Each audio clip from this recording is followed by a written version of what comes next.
Cruz e Credo, relembrando o Evangelho da Cruz. Os atributos de uma fé autêntica. Quais são as suas características? Como é que nós podemos descrevê-la, tanto no que diz respeito às suas causas, quanto às suas evidências? Nesse sentido, então, vamos dividir o nosso estudo em duas partes. Na primeira, nós vamos ver as causas de uma fé autêntica, ou seja, o que faz uma fé autêntica, o que torna possível uma fé autêntica. Tá? Quais são os principais agentes que permitem a existência de tal tipo de fé? E segundo, nós vamos ver os efeitos de uma fé autêntica, que diz respeito às evidências de uma fé. Ou seja, quais são os sinais que decorrem somente de uma fé verdadeira, de uma fé salvadora, de uma fé que justifica.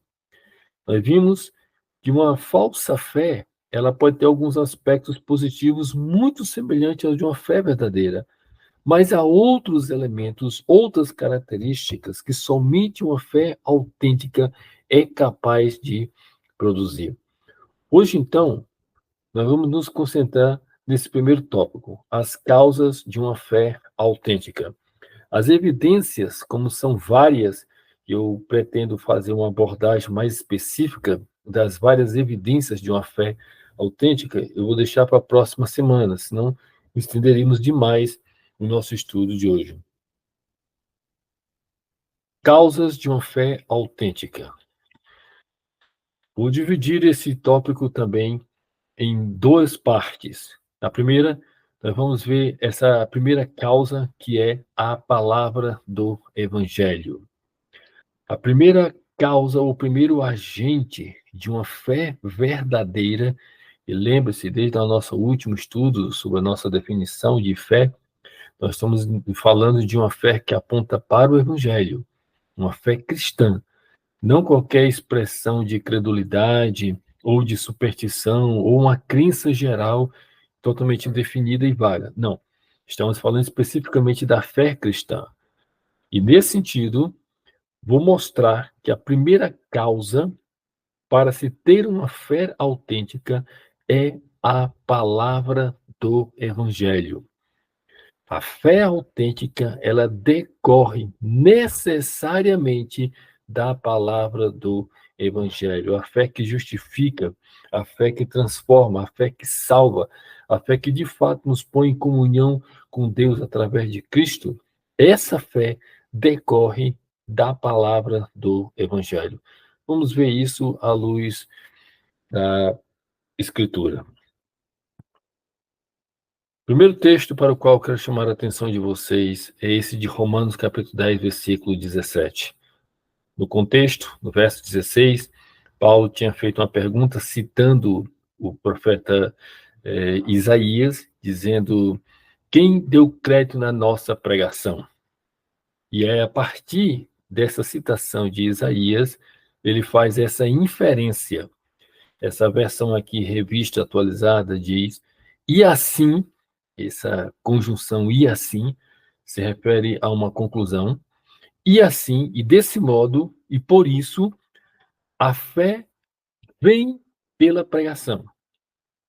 A fé não é um atributo do homem. A fé, ela vem pela pregação. E a pregação pela palavra de Cristo.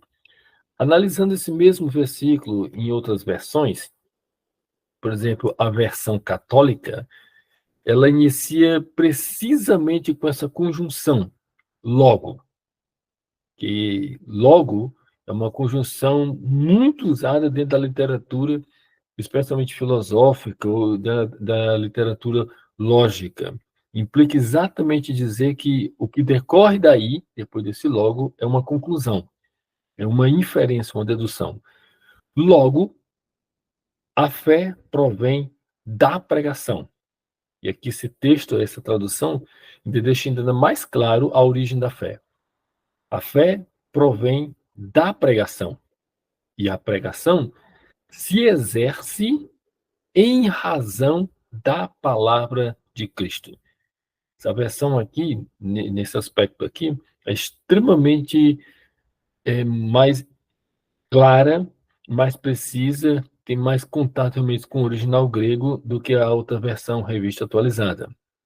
A fé, ela provém da pregação, ela acontece após ouvir a pregação, e essa pregação, ela é exercida em razão da palavra de Cristo.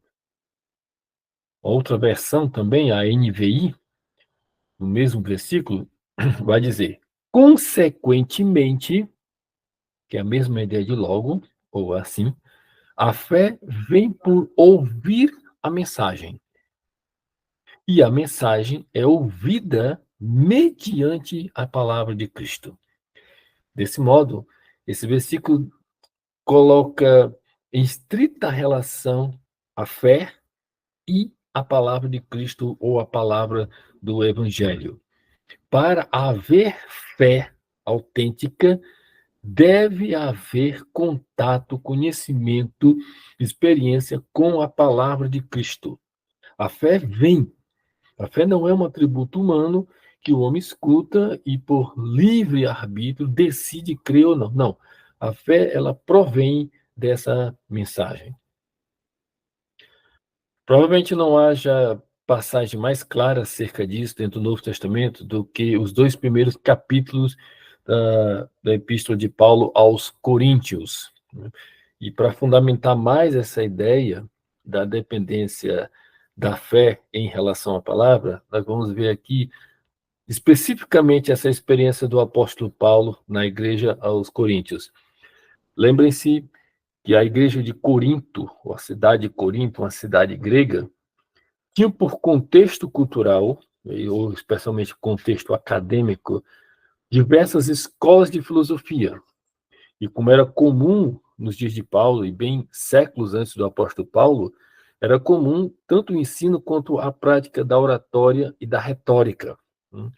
Séculos antes, na época de filósofo Sócrates, né, houve a chamada escola dos sofistas, cujo desempenho e cuja prática corromperam em muito a prática da oratória. Era um grupo que se preocupou não com a verdade, ele se preocupou em apenas persuadir um ouvinte ou um auditório. Então, ele se preocupou com belos discursos, com figuras de linguagem, com todos os recursos possíveis que pudesse persuadir uma pessoa, embora o objeto dessa persuasão não fosse necessariamente a verdade. Eles não estavam preocupados com a verdade em si, eles estavam preocupados apenas com a persuasão e com a adesão de uma pessoa ou de um auditório a um determinado conjunto de ideias. Então, pessoas que se tornaram profissionais na arte da oratória. Paulo, obviamente, até por causa de sua formação, né, tanto judaica como grega, sabia exatamente desse contexto cultural filosófico na igreja de Corinto. Aliás, os 4 primeiros capítulos de Corinto falam exatamente desse problema causado por esse traço cultural, quando surgiu o culto à personalidade. Grande parte de alguns irmãos da igreja de Corinto, seguindo uma tendência grega, começaram a fazer um culto à personalidade de maneira que se dividiram em grupos. Daí uns diziam, eu sou de Paulo, eu sou de Cefas, eu sou de Apolo. Né? E tinha alguns, como comentam certos comentaristas, que se consideravam tão espirituais que apenas diziam, eu sou de Cristo. Paulo não concorda com nenhum desses grupos.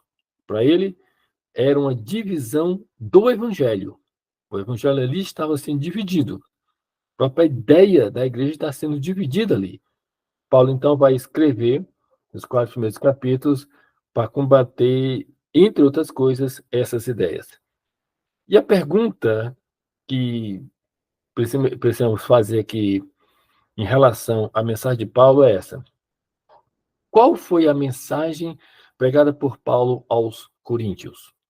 Que tipo de mensagem, quando Paulo foi evangelizar os coríntios, que tipo de mensagem ele apresentou?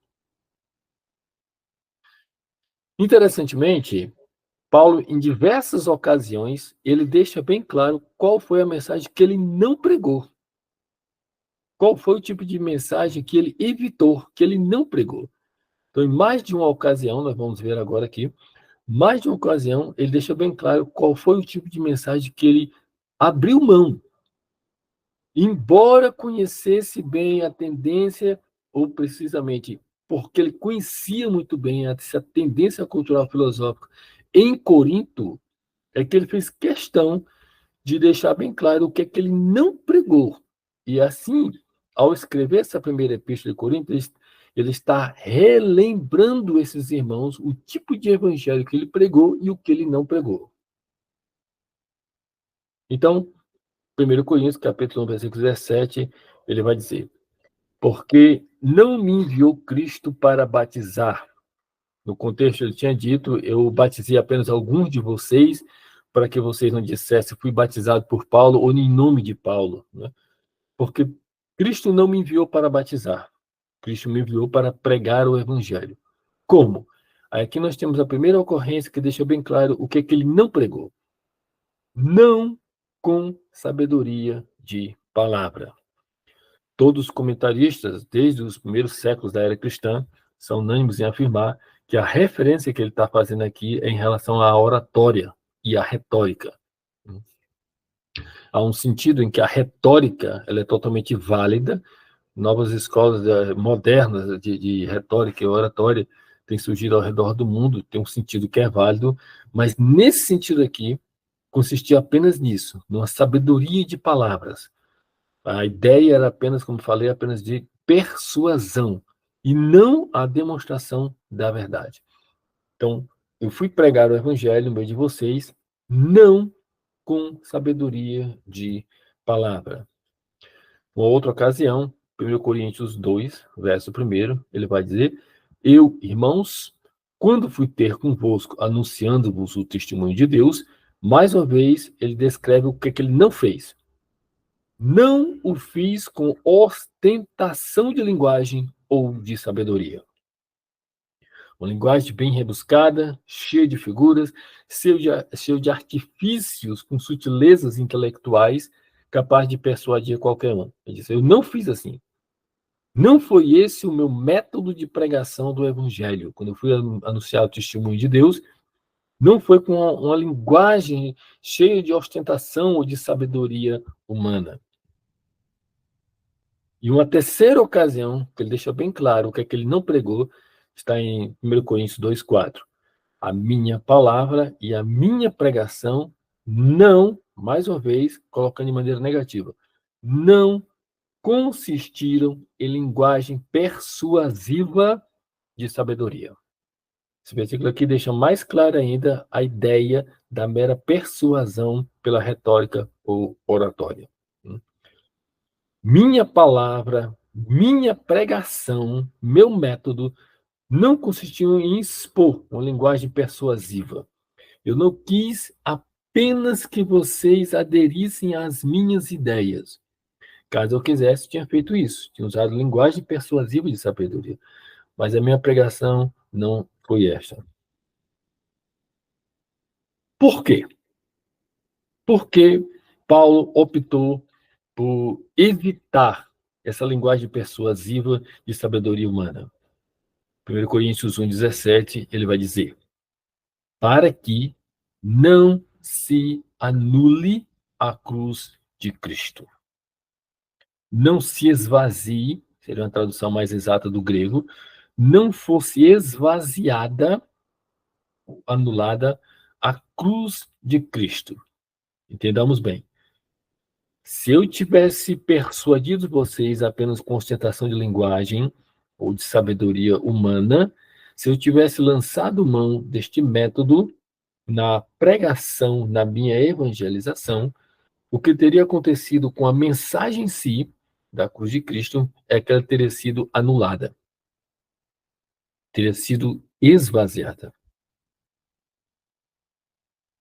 Só que o interesse dele, 1 Coríntios 2,2, o interesse dele era que Cristo prevalecesse entre eles. E aqui ele está dizendo a razão por que é, a razão positiva, por que é que ele não lançou mão de sabedoria de linguagem humana. Porque decidi nada saber entre vocês, que nada prevalecesse, tivesse predominância entre vocês, senão a Jesus Cristo e este crucificado. Ponto da sua pregação, portanto, ponto crucial, fundamental da sua pregação do Evangelho era Jesus Cristo e este crucificado. Em outras palavras, a palavra da cruz. É o Cristo crucificado. Este foi o ponto, o grande pilar da sua evangelização, foi o Cristo crucificado. Se ele tivesse parado apenas nesse Jesus Cristo, e tivesse dito que Jesus tinha sido um grande líder, como foi Moisés, tivesse emancipado o povo de Israel do poderio do poderio romano, né, da dominação romana, se ele tivesse restaurado o reino a Israel, que eram de fato as expectativas, inclusive dos discípulos, se Jesus tivesse feito apenas isso e Paulo tivesse dito, eu preguei a Jesus Cristo, até os judeus estariam inclinados a aceitá-lo. Mas depois de dizer a Jesus Cristo e este crucificado, ele está dizendo, Jesus é o Cristo e esse Cristo é o Cristo que morreu na cruz. É o Cristo que morreu na cruz. Agora, ele fez isso mesmo sabendo que essa pregação da cruz seria ouvida e entendida pela grande maioria como uma loucura. A mensagem da cruz é loucura para os que estão perecendo. Mas o ponto inicial, a parte B, a parte A desse versículo, a mensagem da cruz é loucura. Eu sei que o mundo não entende, vai se escandalizar, o mundo vai considerar uma loucura essa mensagem. E é interessante o modo como ele descreve o evangelho. O que é o evangelho? A mensagem da cruz. Isso é o evangelho, a mensagem da cruz. Essa mensagem da cruz, esse Jesus Cristo e este crucificado, é loucura. É uma loucura. A reação das pessoas diante desse evangelho é de confusão, é de zombaria e é de escândalo. E aí aqui, verso 23, mais claro ainda. Pregamos a Cristo crucificado, o qual de fato é escândalo para os judeus, loucura para os gentios. Observem, a raça humana está dividida em judeus e gentios, biblicamente falando. Judeus e gentios. Para uns é escândalo, para outros é loucura. Todavia, Paulo não muda a sua pregação. O interesse dele não é apenas a mera adesão de pessoas. Se fosse, ele tiraria o Cristo crucificado. O grande escândalo para os judeus, a grande pedra de tropeço para os judeus, era que esse Jesus Cristo morreu crucificado. Era um escândalo para eles, era um tropeço para eles. E para os gentios era uma completa loucura. Falar de um Salvador que morreu na cruz era uma completa loucura. Essa era a reação das pessoas diante da pregação do Evangelho. É assim que eles viam, é assim que eles entendiam. Paulo estava bem ciente disso. Bem ciente disso. E mesmo estando ciente disso, ele não corrompeu a mensagem. Por quê? Ele disse, para que não se anule a cruz de Cristo. Se a mensagem fosse apenas a adesão de pessoas, conquistar pessoas, eu teria tirado o Cristo crucificado. Irmãos, quando nós meditamos em passagens como essa, nós ficamos, então, realmente lamentando a atitude de muitas igrejas que, no seu afã de angariarem membros, atrair a atenção das pessoas, corrompem completamente o evangelho. Corrompem, fazem qualquer coisa para que as pessoas venham para a igreja. qualquer coisa. Aí você vai ver certas coisas que, vou dizer, não, nós estamos contextualizando o evangelho, quando na verdade estão corrompendo completamente a igreja e o evangelho. Fazem todo tipo de loucura dentro da igreja, todo tipo de espetáculo, todo tipo de coisa para que as pessoas sejam atraídas. É o exato oposto do método de Paulo. Paulo, eu sei que o que eu estou pregando escandaliza uns e é loucura para outros. Não vou mudar porque o interesse não é apenas atrair as pessoas. Se fosse, eu usaria ostentação de linguagem e sabedoria humana. Usaria esse método para conquistar essas pessoas. Se fosse apenas juntar pessoas, gerar uma coletividade, aumentar os números, então eu lançaria mão desses métodos. Mas não. Meu compromisso é com o Cristo crucificado. Aí o que acontece, um grande efeito colateral dessa pregação moderna, que não tem a cruz, é exatamente porque as pessoas vêm à igreja pelas diversas razões, menos pela razão legítima, que é o Cristo crucificado. Ao virem à igreja, frequentarem a igreja e perceberem que a igreja não é nada daquilo que aparentemente os convidara ou os atraíra, ficam crentes completamente escandalosos, crentes completamente religiosos, pessoas completamente perdidas, sem Deus dentro da igreja, e grupos que vão crescendo e se disseminando loucamente. Ou a mensagem do Evangelho da Cruz é restaurada, ou não vai ter limite essa loucura que chamamos de igreja evangélica moderna. Pergunta então é, como Paulo pregou aos coríntios? O que ele pregou foi Cristo e este crucificado. Foi isso que ele pregou. O que ele fez questão de pregar, não abriu mão da sua pregação, foi isso aqui. O Evangelho da Cruz, Jesus Cristo e este crucificado. Decidi nada saber no meio de vocês, senão a Cristo Jesus crucificado. Pois bem, como em Paulo, então, pregou? Ele anunciou o Evangelho, a palavra da cruz. Como ele fez isso? Vimos como ele não fez. Então, agora, como é que ele fez? Passamos, então, à segunda causa do Evangelho, que é a ação do Espírito Santo. A primeira causa que gera fé é a palavra do Evangelho. A fé vem pelo ouvir a palavra e a palavra de Cristo. Então, a primeira coisa que tem que se fazer para gerar fé é pregar o Evangelho autêntico. O Evangelho autêntico é o Evangelho da cruz. Mas a segunda causa é a ação do Espírito Santo. Mesmo que se pregue de maneira totalmente fiel às Escrituras, o Evangelho autêntico deve haver a ação do Espírito Santo. E é exatamente por isso que Paulo vai dizer, ele tinha dito que a minha pregação não consistiu em ostentação de linguagem persuasiva, nem de sabedoria, e então ele acrescenta, mas em demonstração do Espírito e de poder. Esse é um versículo maravilhoso, um versículo que tanto este como o seu anterior deve guardar nossa mente quando pregamos o Evangelho, quando ensinamos. Que é o Evangelho? É a palavra da cruz. É a palavra da cruz. Como é que esse Evangelho é apresentado? Em demonstração do Espírito e de poder. A NVI traduz assim, que a minha palavra, minha pregação, consistiram de demonstração do poder do Espírito. Que é exatamente essa ideia. A palavra de Paulo, a pregação de Paulo, consistiu não numa demonstração intelectual.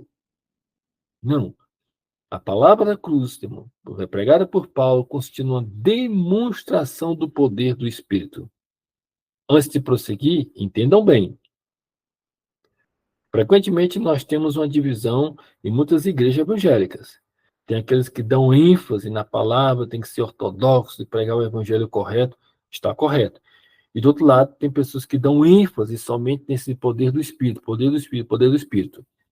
A pregação de Paulo, ambos ambos os remos levam o mesmo barco. De um lado, uma palavra que é ortodoxa, que está centrada em Cristo e na sua cruz. De outro, a demonstração do poder do Espírito Santo. Paulo não fala de demonstração do poder do Espírito Santo sem falar da cruz de Cristo. E não fala da cruz de Cristo sem saber que é necessária uma demonstração, uma ação do Espírito Santo. Na mente de Paulo não existe dicotomia. Não são alternativas, de modo que se escolhermos uma, abriremos mão da outra. Não. São ações complementares. Pregar o que é a cruz de Cristo. E ao pregar a cruz de Cristo, esperar que o poder do Espírito Santo seja demonstrado. Então vamos ver diversos pastores que às vezes sobem no púlpito para pregar. O sermão está perfeito. Faltou demonstração do Espírito e do poder do Espírito Santo. E algumas vezes, outros sobem para pregar, esperam que o Espírito Santo mova a igreja, toque nas pessoas, mas a sua pregação, o seu conteúdo, não tem mais a ver com a cruz de Cristo. Então, Paulo prega o Cristo crucificado e o prega em demonstração do poder do Espírito Santo. É exatamente isso. Na versão católica, ele vai dizer, 1 Coríntios 2,4, a minha palavra e a minha pregação longe estavam da eloquência persuasiva da sabedoria. Eram antes uma demonstração do Espírito e do poder divino.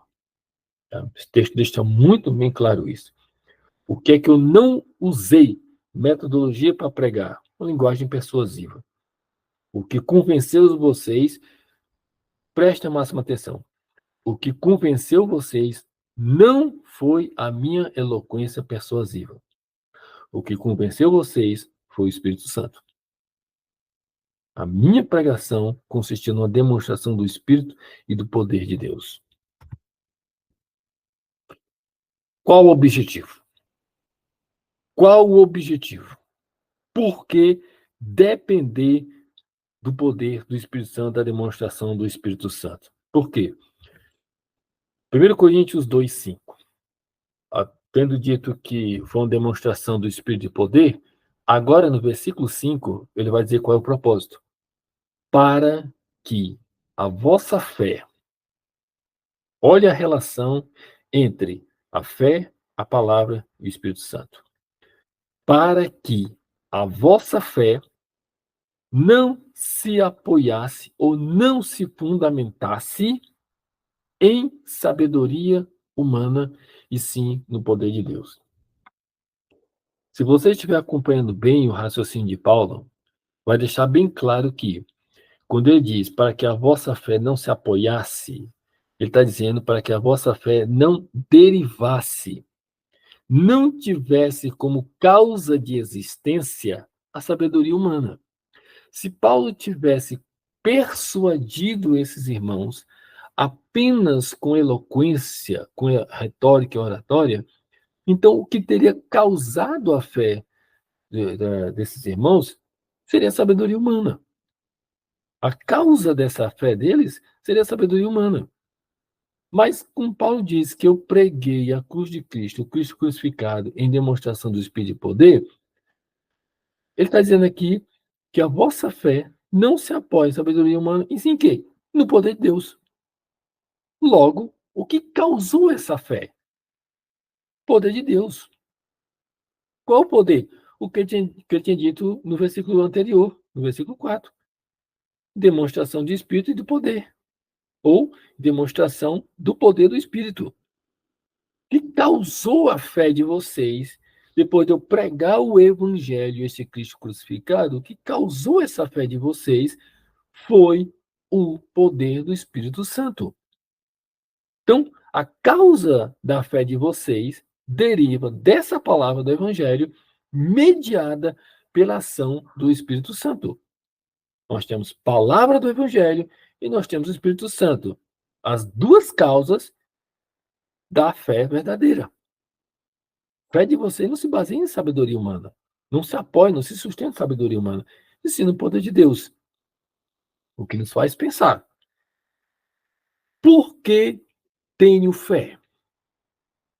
O que explica a minha fé? Em muitos casos, que vai explicar é o costume, pessoas que se acostumaram à igreja, é o medo, é a ambição de alguma coisa, é a credulidade, é a superstição, uma série de fatores, menos o Evangelho de Cristo mediado pelo poder de Deus. Mas a fé autêntica, ela tem essa causa na palavra mediada pelo Espírito Santo. Pergunta: qual a necessidade dessa demonstração do poder do Espírito? Por que é necessário, para haver fé, haver essa demonstração do poder do Espírito Santo? Por que é necessário? Paulo vai responder. 1 Coríntios capítulo 2, no capítulo 1, a partir do verso 18, ele tinha descrito a reação natural e negativa de judeus e gentios em relação ao evangelho, e agora no capítulo 2 ele vai dar ênfase na questão da ação do Espírito Santo. E aqui, verso 14, ele vai dizer: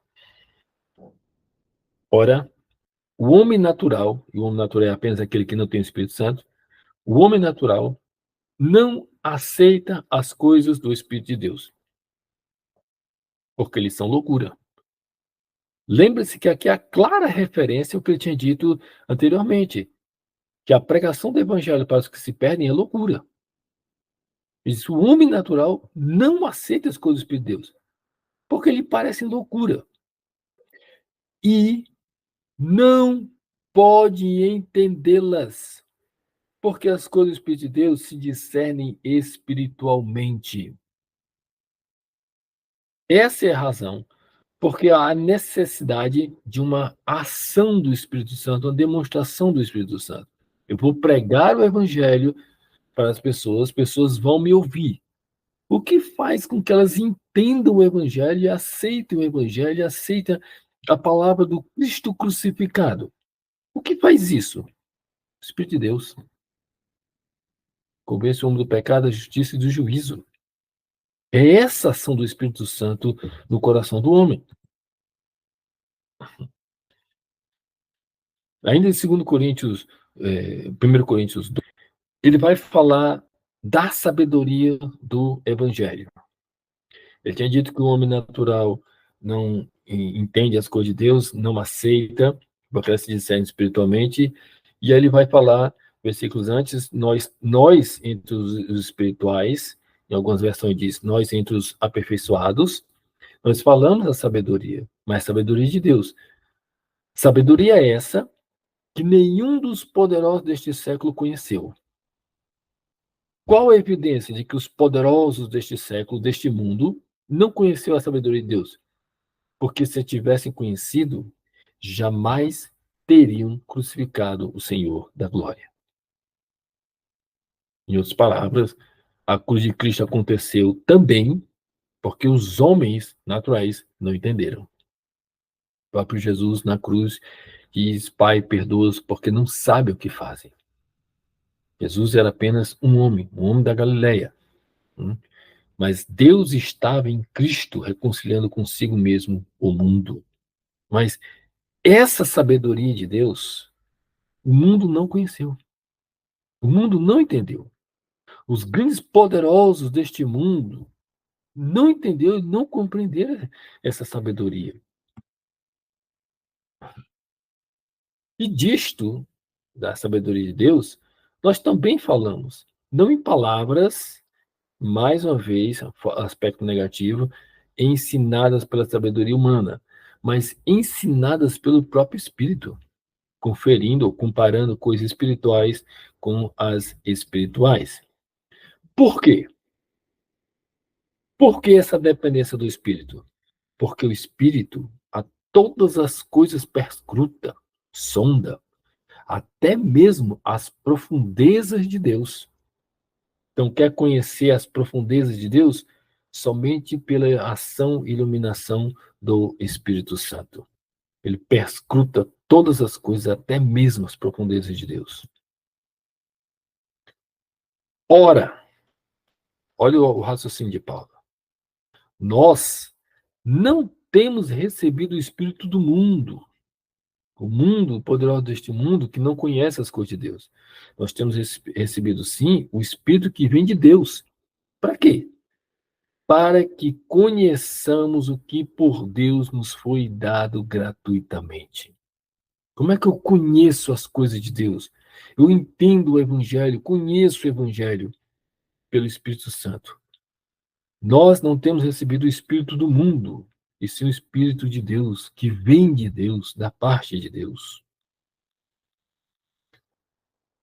Falamos sabedoria de Deus em mistério, que outrora estava oculta, a qual Deus pré-ordenou desde a eternidade para a nossa glória. Se aqui você quiser um detalhamento disso aqui, basta ler Efésios capítulo 3, que ele vai falar exatamente isso, dessa sabedoria de Deus, deste mistério de Deus que outrora estava oculto e que chegou à plenitude dos tempos, Deus a revelou. Então, esse mistério de Deus, essa sabedoria que estava em mistério, né, e a ideia de mistério dentro do Novo Testamento é aquilo que estivera oculto, mas que fora revelado. Então, essa sabedoria que outrora estava oculta, outrora, mas agora foi revelada em Cristo Jesus. E Deus pré-ordenou desde a eternidade essa sabedoria para a nossa glória. E aqui há um texto que é um dos mais mal citados e interpretados no meio evangélico. Ele fala que as coisas de Deus o mundo não conheceu. 1 Coríntios 2:9, Paulo vai citar Isaías 64, versículo 4. Note só. Mas, como está escrito, nem os olhos viram, nem os ouvidos ouviram, nem jamais penetrou em coração humano o que Deus tem preparado para aqueles que o amam. Grande parte da igreja evangélica entende esse texto aqui como se uma referência ao céu, que Deus tem preparado, nenhum homem viu. Ninguém jamais sabe o que é que Deus tem preparado. Bom, nós sabemos. Basta ler Apocalipse, você vai saber o que é que tem preparado para a igreja. Né? Mas aqui Paulo está citando Isaías. Como está escrito? Por que ele está citando isso aqui? Porque no contexto ele tinha falado que os poderosos do mundo, que ninguém jamais conheceu. Essa sabedoria de Deus, ninguém jamais conheceu. Então, quando Isaías disse essas palavras aqui, nem os olhos viram, nem os ouvidos ouviram, jamais penetrou o coração do mundo, que Deus tem preparado, era uma referência puro evangelho que iria se revelar séculos depois. Tanto que Paulo diz isso no versículo 9, mas no versículo 10, ele diz: todavia, essas coisas que os olhos não viram, nem os ouvidos ouviram, estas coisas Deus não-las revelou pelo seu Espírito. Entendam bem a lógica e o raciocínio do apóstolo Paulo. A ideia de Paulo é esta: as coisas de Deus, o homem natural não entende. Os poderosos deste mundo jamais entenderam. Agora, nós entendemos por causa do seu Espírito que nos foi dado. Então, a minha pregação não consistiu em sabedoria humana, mas numa demonstração do Espírito. O Espírito veio e convenceu vocês, revelou a vocês, permitiu com que vocês entendessem o Cristo crucificado. O Cristo crucificado. Essas coisas citadas por Isaías, lá no Isaías 64, essas coisas nos foi agora revelada pelo seu Espírito. Porque o Espírito penetra tudo, até mesmo as profundezas de Deus. Vamos prosseguir. Eu quero mostrar mais alguns exemplos dessa demonstração do Espírito Santo na pregação do Evangelho. Nós vimos aqui em 1 Coríntios, mas deixa eu citar aqui as outras passagens que mostram essa demonstração do Espírito Santo à medida com que o verdadeiro Evangelho é anunciado.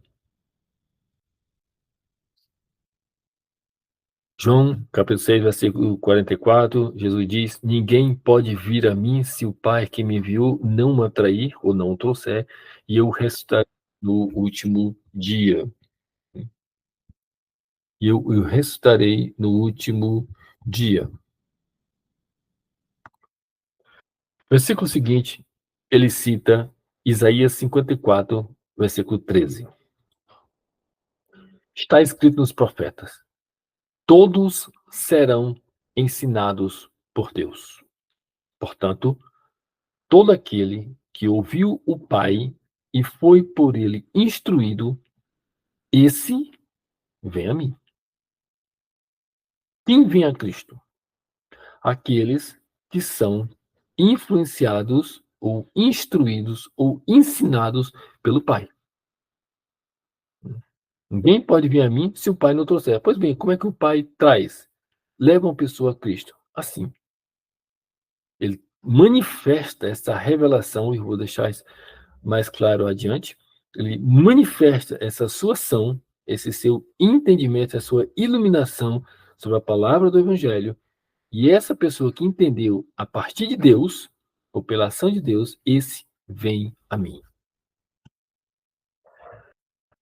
Outro texto, em Mateus 11, verso 20, passou então Jesus a censurar as cidades nas quais ele operara numerosos milagres pelo fato de não terem se arrependido. Ele fala em Cafarnaum e outras cidades.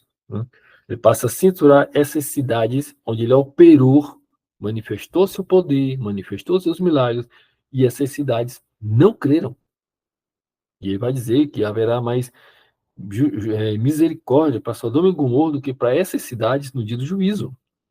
Ele diz, porque se em Sodoma tivesse feito esses sinais, essas cidades de Sodoma e Gomorra teriam se arrependido.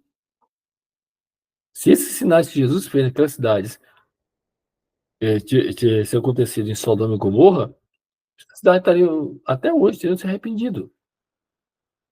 Mas essas cidades, mesmo tendo visto e ouvido a pregação de Cristo, não se arrependeram.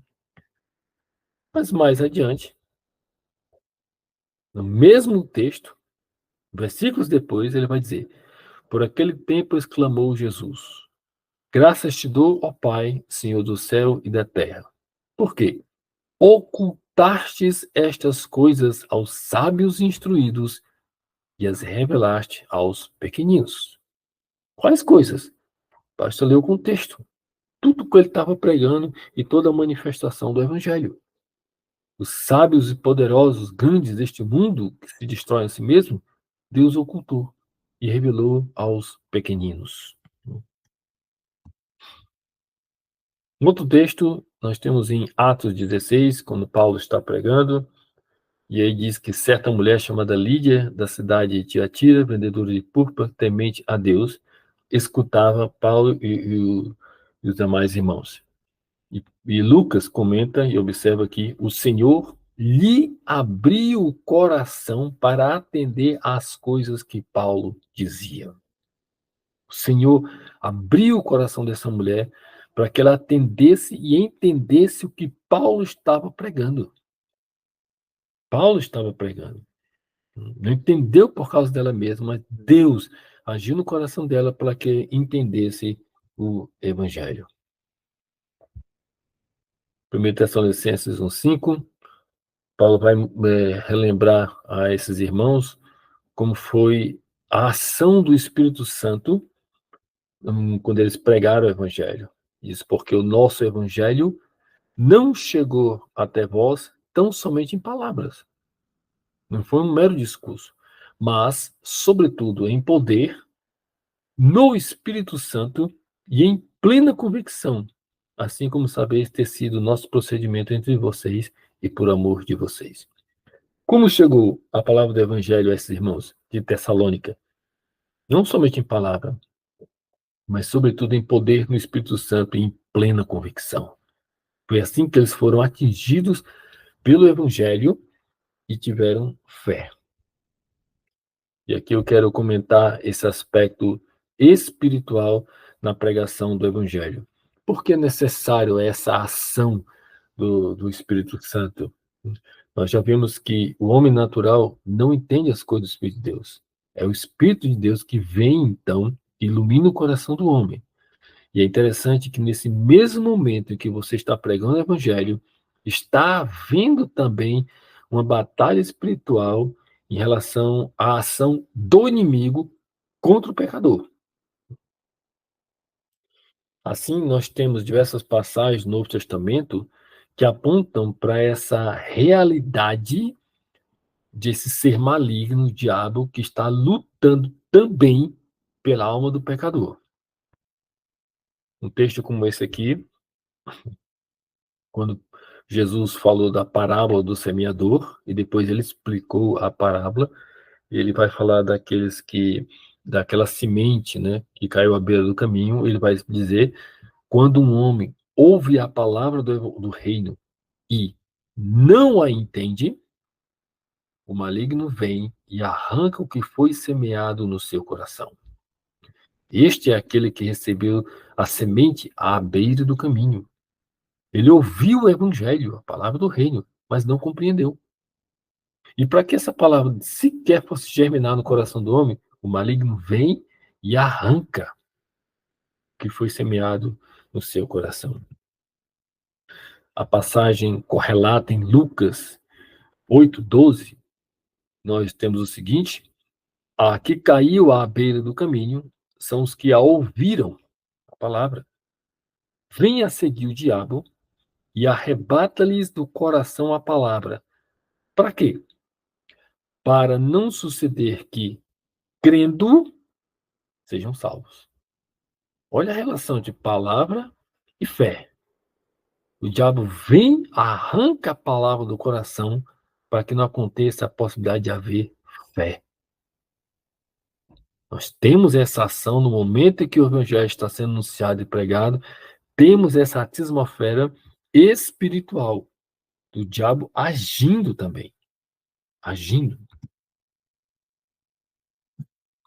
2 Coríntios 4:3, Paulo vai dizer, mas se o nosso evangelho ainda está encoberto, é para os que se perdem que está encoberto, nos quais o Deus desse século, o diabo, cegou o entendimento dos incrédulos.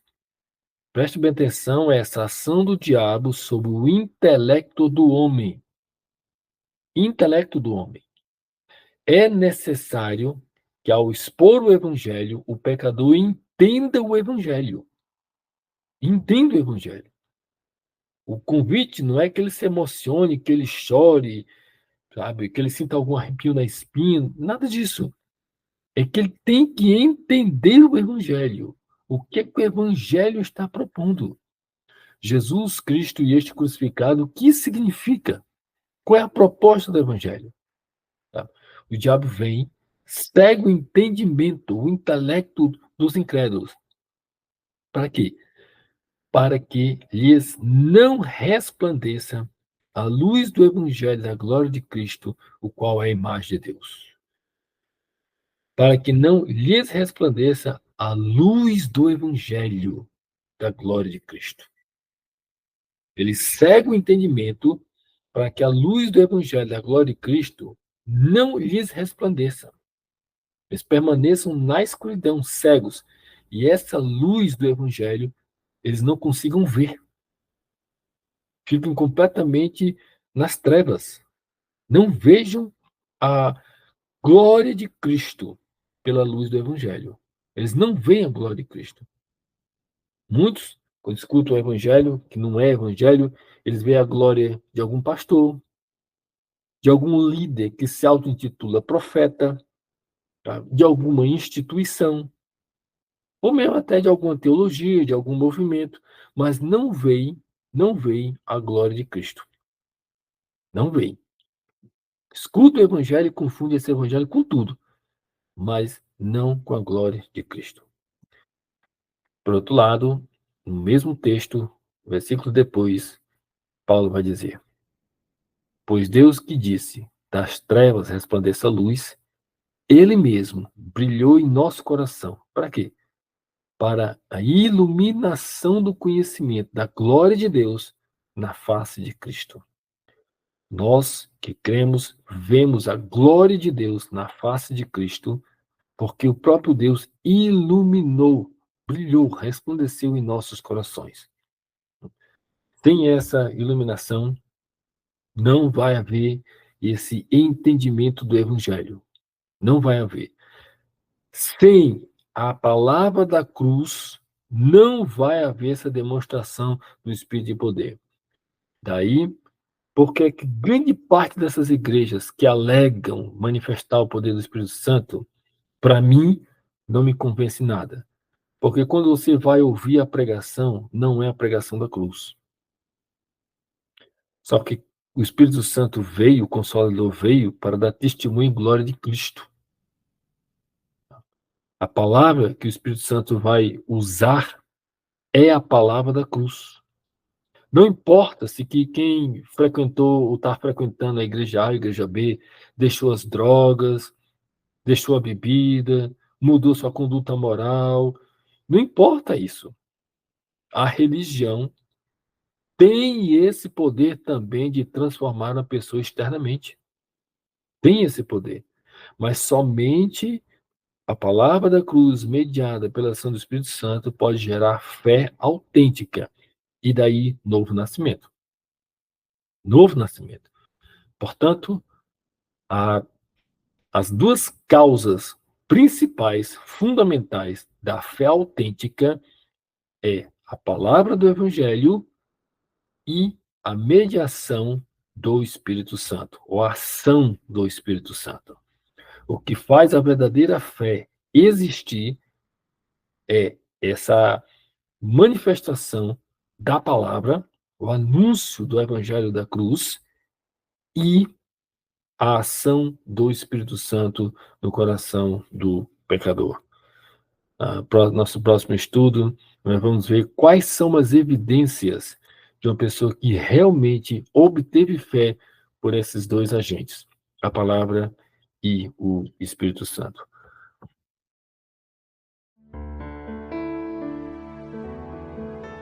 Cruz e Credo. Relembrando o Evangelho da Cruz.